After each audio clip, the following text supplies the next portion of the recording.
As we all know, my name is Steve Biko, or better known as Soko Analyst on social media. And today I want to talk about something that everyone has been talking about, cost of living.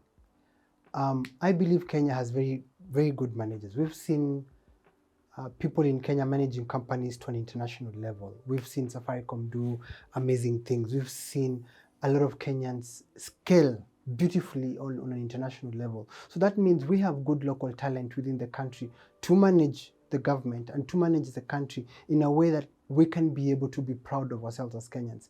The issue of saying, oh, Pakistan is having the same issues, or we're not the only country. No, some of the problems we have are unique to ourselves because of the kind of leadership we have. And why I really want to focus on the cost of living is because, one, we can be able to actually fix the issues affecting cost of living. And cost of living is actually being made worse by things like, increase in fuel. There are too many taxes, fees, levies, and charges. Issue of how expensive it is to, connect farmers to the market. We buy food in Nairobi from Chwele Market. How that food gets to Nairobi from Chwele Market, very few of us understand that. That makes food very expensive.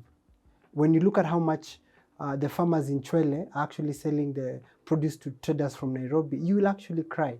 So the issue of taxes is a very big concern, and this can be addressed by Parliament.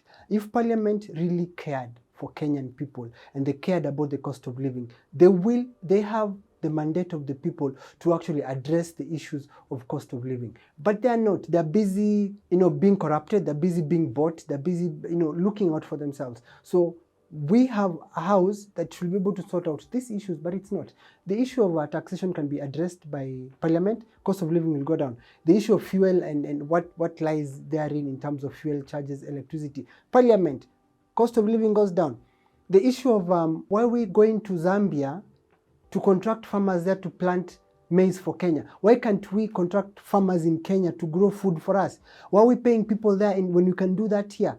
Are you seeing corruption? Yet this can be addressed by Parliament, but Parliament is too quiet. They're all thinking about how they can have a good car. So for me, I believe the answer to the cost of living lies with Parliament. So you should ask yourself, do you know your MP?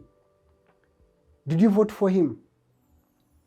Saying Ruto is the one who's supposed to actually reduce the cost of living is not fair, because him as a president relies on Parliament. So if Ruto has been able to compromise Parliament, then it's a problem of Parliament being compromised. So this is something that Kenyans need to understand, that the cost of living is because of the greedy, selfish, incompetent, ineptitude members of Parliament. Thank you.